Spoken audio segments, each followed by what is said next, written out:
Assalamualaikum warahmatullahi wabarakatuh. Salam sejahtera untuk kita semua. Perkenalkan, nama saya Rina Mariana SHMH dengan NUPTK 65347496602300163. Saya adalah salah satu dosen di Universitas Indonesia Timur Makassar, program studi ilmu hukum. Melalui kesempatan ini, saya akan memaparkan mata kuliah yang saya ampuh pada program studi ilmu hukum, yaitu mata kuliah hukum adat.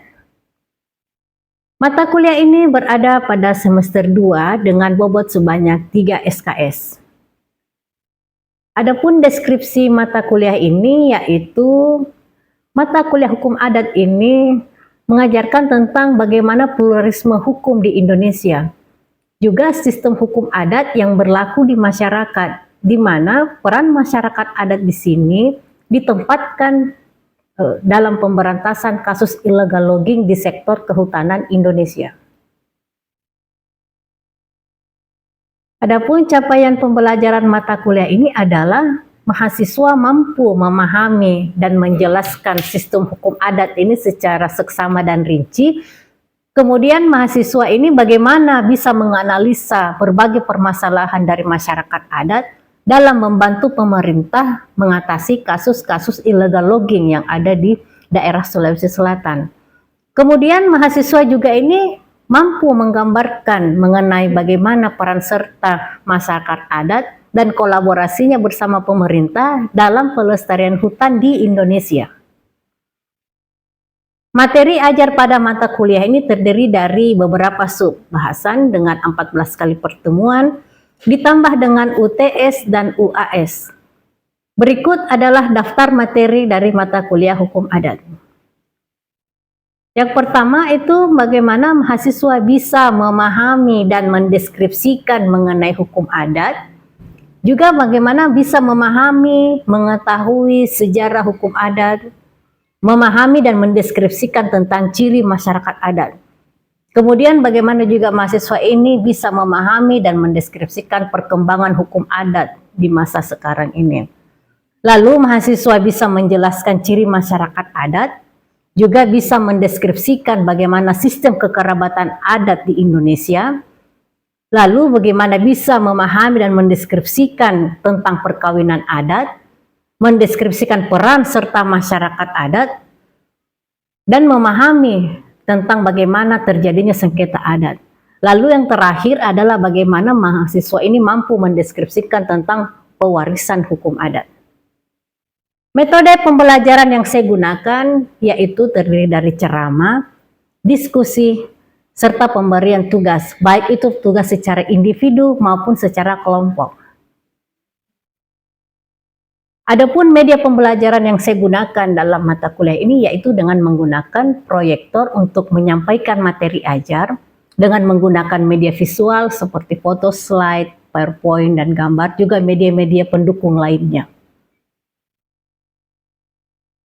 Berikut ini akan saya tampilkan proses pembelajaran yang saya lakukan di kelas dalam mata kuliah hukum adat dengan metode ceramah dan diskusi. Selamat menyaksikan. Assalamualaikum warahmatullahi wabarakatuh. Waalaikumsalam warahmatullahi wabarakatuh. Dan selamat siang, Ananda mahasiswa Fakultas Hukum. Hari ini kita melanjutkan kuliah yaitu dengan mata kuliah hukum adat. Ya, jadi sampaikan materi yang sebelumnya bahwa mata kuliah ini adalah mata kuliah wajib. Ya, jadi seperti yang kita lihat bahwa mata kuliah ini berada pada semester 2, jadi Ananda bisa menyimak baik-baik materi yang saya berikan dan slide-slide yang saya tampilkan. Yang pertama materinya adalah mengenai pengertian hukum adat. Jadi hukum adat ini adalah hukum asli bangsa Indonesia, ya. Jadi sebelum Belanda masuk ke Indonesia menjajah, hukum yang digunakan oleh orang Indonesia adalah hukum adat, ya. Jadi semua aturan-aturan yang berlaku di masyarakat adat itu dilaksanakan secara lisan, tidak tertulis atau tidak dikodifikasi. Jadi selama ada masyarakat di Indonesia, namanya nenek moyang mulai pertama sampai masuk Belanda menjajah Indonesia, Hukum yang digunakan adalah hukum adat. Nah, Belanda masuk ke Indonesia itu karena persoalan VOC atau rempah, ya. Jadi karena Indonesia ini kaya akan sumber daya alam, maka kita dilirik pertama kali adalah rempahnya, merica, bumbu-bumbu dapur segala macam. Itu yang menjadi daya tarik dia luar. Masuklah Belanda ke Indonesia, kemudian menjajah Indonesia melalui jalur VOC-nya Kamar Dagang atau Foreign Ost Company yang dikenal itu perusahaan dagang. Akhirnya menjadi Indonesia dan meninggalkan aturan-aturan Belanda karena waktu itu kan Belanda menguasai. Itulah yang kita pakai sekarang. Makanya dalam kitab-kitab undang hukum pidana atau perdata itu ada bahasa Belandanya. Kenapa bisa? Ini kan yang menjadi pertanyaan. Kalau kita hukum perdata berjilid-jilid, kenapa bisa bahasa Belanda? Bukan bahasa Inggris, bukan bahasa Jerman. Nah, kemudian ada dalam hukum pidana Wetboek van Strafrecht. Kemudian ada kitab hukum dagang KUHD atau Wetboek van Koophandel. Berarti ini adalah aturan dari Belanda yang diadopsi oleh orang Indonesia. Makanya di Indonesia itu ada beberapa aturan yang berlaku dalam sistem kebangsaan kemasyarakataannya. Nah, sistem hukum yang ada di Indonesia adalah pluralisme hukum, yaitu berlakunya beberapa sistem hukum dalam kurun waktu bersamaan. Ada hukum adat, ada hukum Islam, ada hukum positif atau hukum yang kita pakai hukum pidana seperti itu. Hukum Islam digunakan ketika kapan? Yaitu biasa ketika warisan, pembagian warisan. Beda antara warisan hukum Islam dan kalau kita membagi warisan secara hukum perdata. Beda pembagiannya. Kalau secara hukum Islam kan laki-laki lebih banyak, ya seperti itu. Nah, hukum adat ini dipakai di tanah adat. Ya. Kalau masyarakatnya tidak terlalu cenderung ke masyarakat adat, artinya dia sudah bercampur dengan modernisasi, itu lebih banyak menggunakan hukum positif. Hukum pidana artinya ketika dia mencuri, dia kena delik pencurian. Tapi kalau di Papua mencuri atau menabrak, kalau di Makassar kita menabrak, kita mengenal lalu lintas atau apa atau gimana. Tapi kalau di Papua kita menabrak, apalagi yang ditabrak babi, binatang, itu yang berlaku di sana adalah hukum adat. Dihitung dengan jumlah-jumlahnya itu. Apalagi bagi betina, kadang lebih mahal biaya ganti ruginya daripada aturan-aturan yang seperti itu. Tapi tidak berlaku di Kota Makassar. Kalau di Kota Makassar kita tidak sengaja menginjak hewan ternak atau apa, ya mungkin kalau mungkin tidak sengaja atau kita jalan terus tidak apa-apa ya, seperti itu. Ya karena memang ini mempengaruhi modernisasi ya, tergantung tanah adatnya seperti apa. Jika kita berada di atas tanah adat, maka hukum yang berlaku adalah hukum adat. Pewarisan juga seperti itu, atau pengangkatan anak itu tergantung dari hukum. Jadi tergantung dari hukum adatnya, tanahnya di mana mereka berada. Nah, ada pun ciri-ciri karakter masyarakat adat. Yang pertama adalah tradisional ya. Jadi masyarakat adat itu cenderung ini kita lihat tradisional, artinya masyarakat adat ini bersifat turun-temurun ya. Jadi aturan-aturan yang digunakan itu bersifat tradisional. Coba kita tanya orang tua, kenapa bisa kita harus melakukan upacara pernikahan dengan rangkaian seperti ini? Tidak harus langsung saja ijab kabul, duduk. Mesti ada rangkaian-rangkaiannya. Itu pasti dikatakan itu sudah dikerjakan oleh nenek-nenek dulu, nenek moyang terdahulu. Ini dari leluhur ini sudah dikerjakan seperti itu.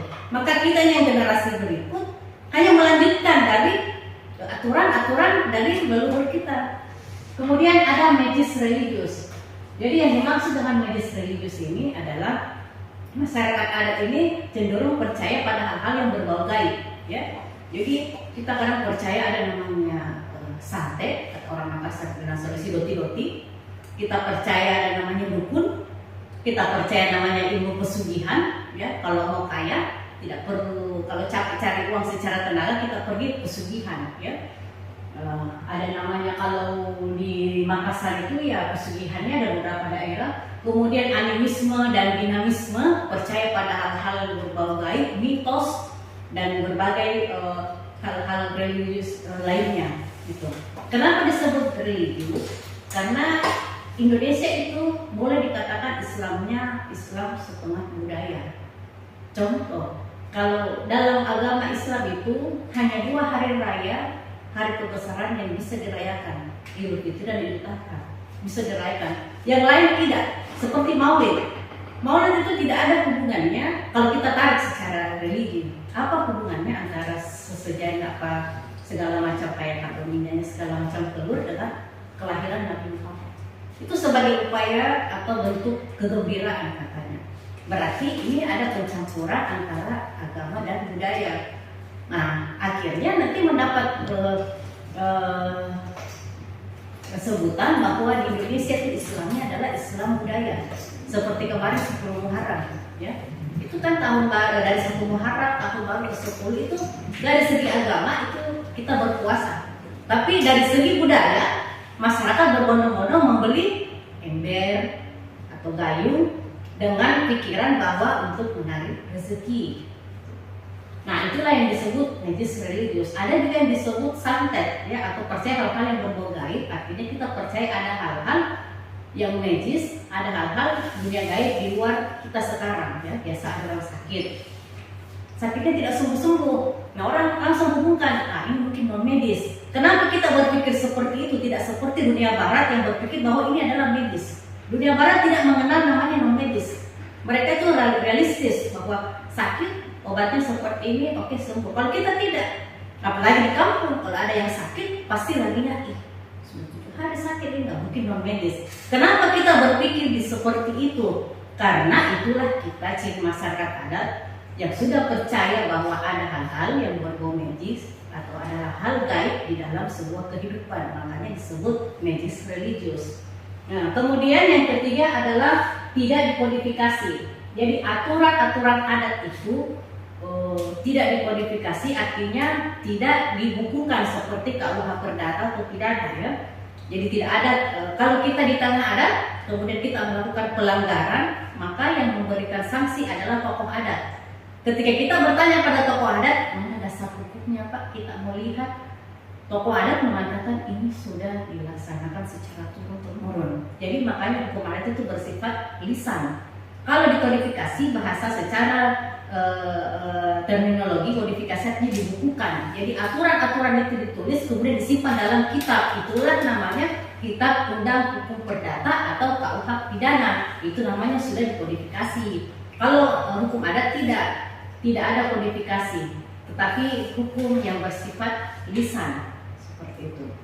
Jadi kalau Anda ke daerah, apalagi daerah-daerah yang seperti daerah yang masih kental adatnya, kalau di Indonesia ada suku Baduy, kemudian di Papua ada sukunya, kemudian di Sulawesi Selatan yang terkenal itu adalah suku Kajang, kalau di Kalimantan adalah suku Dayak.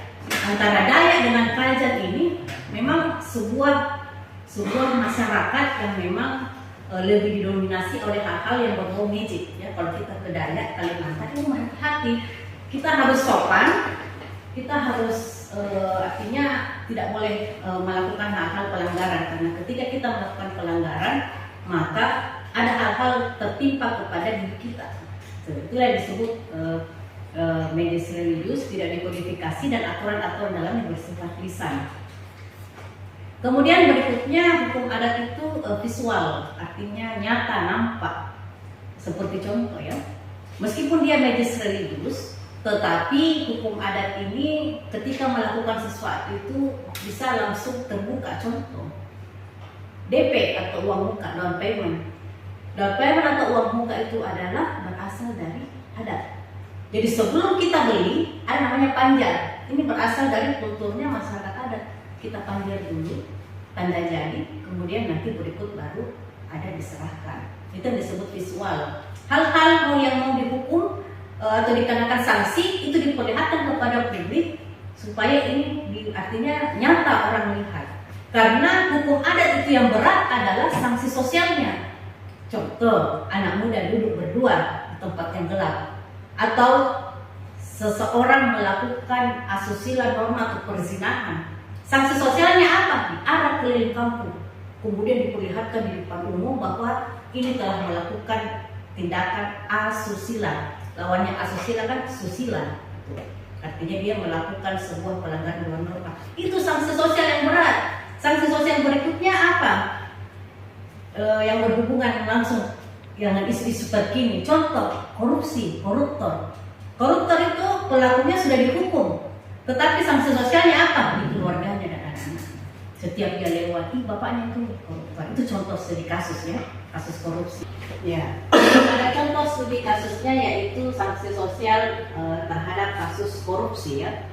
Korupsi itu yang melakukan tindakan korupsi seumpama adalah bapaknya ya, seorang koruptor melakukan korupsi sebanyak sekian triliun ya. Kemudian ketika bapak ini sudah dihukum, maka yang mendapatkan sanksi sosial berikutnya adalah keluarga ya. Jadi keluarga ini mendapatkan sanksi sosial dari masyarakat.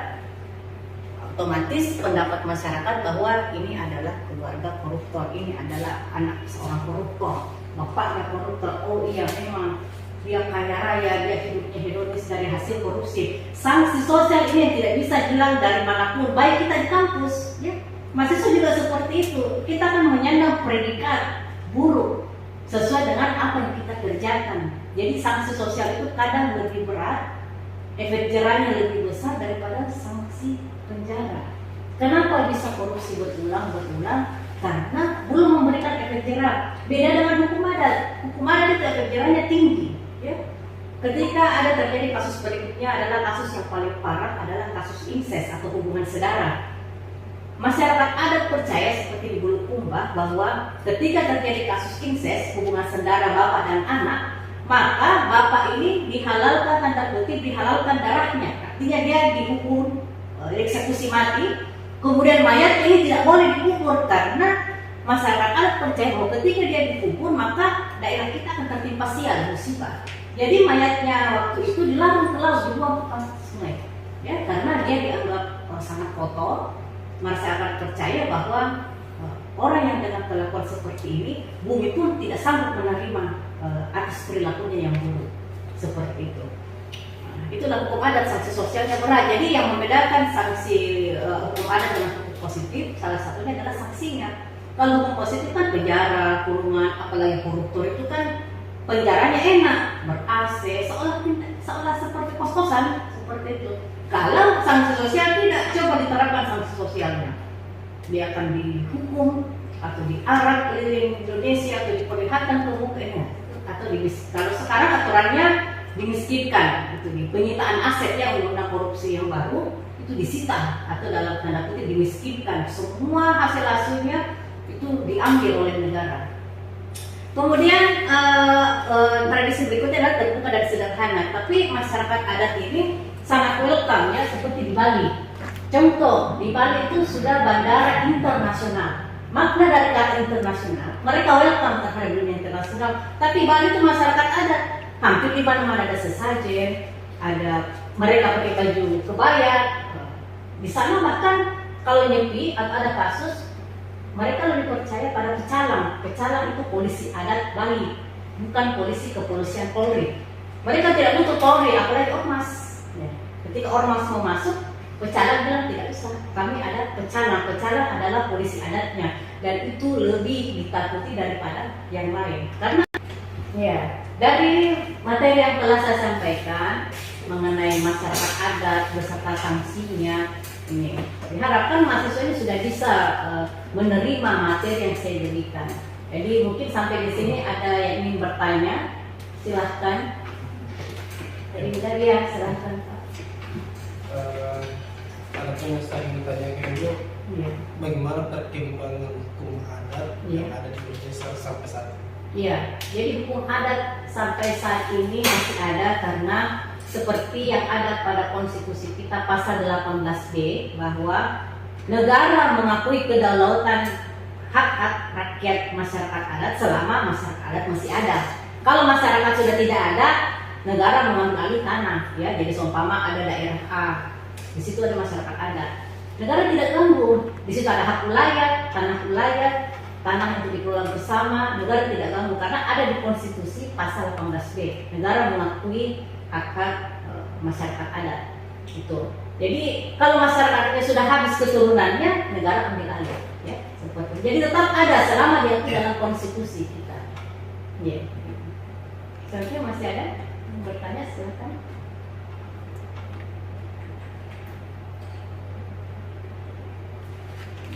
Ya. Kenapa? Ya. Kalau mengingat tentang hukum adat itu disandingkan dengan hukum modern, Ya. yang mana lebih tinggi kedudukannya? Sebenarnya kalau mau dibilang lebih tinggi tergantung juga daerahnya ya. Karena contoh lagi satu studi kasus yang selalu saya katakan ke mahasiswa biasanya. Yang di Papua itu diangkat di layar TV ya, di SCTV itu. Yang orang suku ya yang sudah disampaikan. Jadi kepala suku A dibunuh oleh kepala suku B, mati kan? Nah, mediasinya, penyelesaiannya adalah dan hukum adat itu selalu menyelesaikan perkara dengan ganti rugi.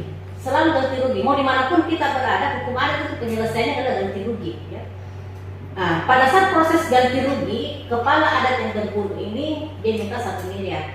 Nah, yang lawannya oke setuju. Siapa yang mediasi? Pak Kapolres. Ini kan ada 2 hukum yang berlaku. Pak Kapolres sebagai mediator otomatis dia di bawah KUH atau hukum positif.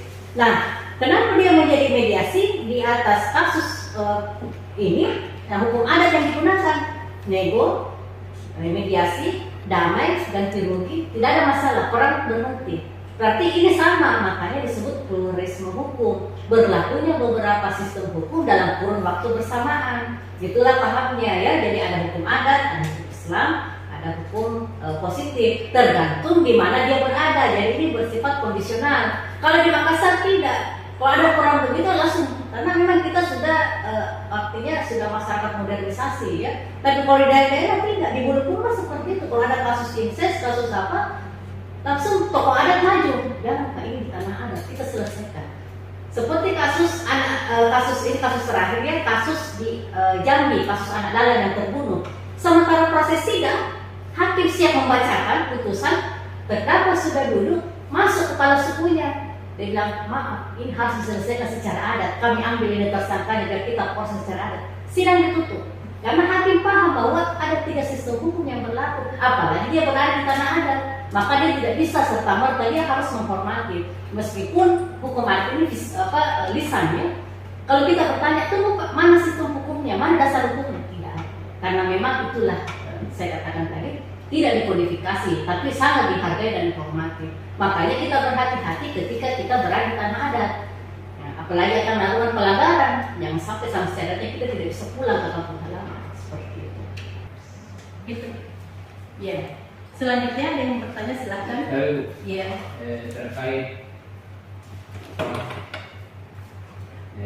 tanah adat Bu. Iya. Di daerah saya itu potensi tambangnya sangat luar biasa Bu. Iya. Meskipun dari ketua adat turun tangan, tapi dari negara tetap melakukan pertambangan Bu. Iya. Padahal kan diakui bahwa ada 3 sistem hukum. Iya. Itu ada juga sistem hukum adat juga. Iya. Berarti harus maksudnya dihormati lah. Karena dampak lingkungan itu di sana sangat besar Bu. Iya, betul. Karena di sana juga kan ada hasil laut. Iya. Jadi yang saya lihat di daerah saya itu bukan dalam hal negara tidak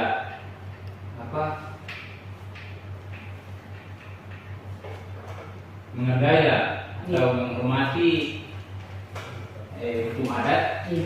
tapi merampas tanah adatnya. Iya. Nah, yang saya mau tanyakan Bu, menurut Ibu apa solusi yang negara harus ambil untuk bisa maksudnya potensinya lah, Iya. jangan terlalu berdampak untuk masyarakat Bu. Iya. Terima kasih. Iya, terima kasih. Jadi pertanyaan yang bagus. Memang sekarang yang studi kasus ini yang lagi naik itu adalah kasus di tanah Raja Ampat ya. Itu. Ini bisa sama dengan eksploitasi tambang di Raja Ampat ya. Itu. Jadi kalau eksploitasi tambang di tanah adat itu sudah ada regulasinya ya. Jadi ada batas-batasan. Jadi di sini jalan keluarnya itu bisa dimediasi. Karena mungkin negara itu melihat kepada pasal 33 ya. Bumi, air dan kekayaan alam dikuasai oleh negara, digunakan untuk kemakmuran rakyat. Adapun ketidakseimbangan atau perampasan tanah ini yang harus berperan adalah tokohnya. Masyarakat adatnya, tokoh adatnya yang harus berbicara mengatasi ini, berbicara kepada pemerintah ya bahwa ini adalah tanah kita. Meskipun di bawahnya mengandung energi, migas atau tambang, ada hak-hak masyarakat adat yang harus dihormati. Nah ini sekarang yang dimoratoriumkan oleh Menteri Energi Pak Bahlil ya. Dia moratoriumkan dulu karena diprotes oleh masyarakat adat di Raja Ampat seperti itu. Jadi harus ada batasan. Jadi nanti dinego di situ di mana batasannya ini tanah adat. Kalau tanah adat tidak boleh digeser ke masyarakat. Mulai. Ya, demikianlah tadi materi yang telah saya sampaikan untuk hari ini tentang hukum adat. Jadi saya harapkan mahasiswa ini setelah menyimak materi yang saya sampaikan mampu memahami bagaimana hak-hak masyarakat adat, bagaimana sejarahnya atau bagaimana sebenarnya hukum adat yang ada di Indonesia seperti itu. Karena memang tanpa kita pelajari kita tidak akan tahu apa itu hukum adat dan bagaimana pluralisme hukum di Indonesia. Hukum adat ini tetap ada tugas ya, jadi setiap materi yang saya berikan selalu ada tugasnya. Jadi silakan dikerjakan tugas seperti sebelumnya. Minggu lalu sudah ada tugas individu, kali ini bisa dilakukan tugas kelompok ya. Jadi silahkan cari sekitar 3 orang, kemudian Anda silakan cari materi yang berhubungan dengan perlindungan hak masyarakat adat di Indonesia. Ya, jadi untuk hari ini kuliahnya selesai. Terima kasih atas perhatiannya mahasiswa, semoga bisa bermanfaat. Kuliahnya saya tutup. Insyaallah kita ketemu minggu depan. Dan assalamualaikum warahmatullahi wabarakatuh dan selamat siang. Waalaikumsalam warahmatullahi wabarakatuh. Itulah tadi cuplikan proses pembelajaran yang saya lakukan dengan menggunakan metode ceramah dan diskusi. Semoga memberikan manfaat untuk kita semua, khususnya kepada mahasiswa mata kuliah hukum adat. Saya juga mohon maaf yang sebesar-besarnya apabila ada tutur kata maupun yang kurang berkenan selama pembelajaran berlangsung. Pesan saya sebagai seorang dosen, jalan-jalan ke Tanah Minang, tak lupa membeli rendang. Hukum adat dijunjung tinggi, bersama hukum negara berjalan seimbang. Saya Rina Mariana SHMH, dosen Fakultas Hukum Universitas Indonesia Timur Makassar, pamit undur diri. Terima kasih atas perhatiannya. Salamaki tapada salama. Assalamualaikum warahmatullahi wabarakatuh.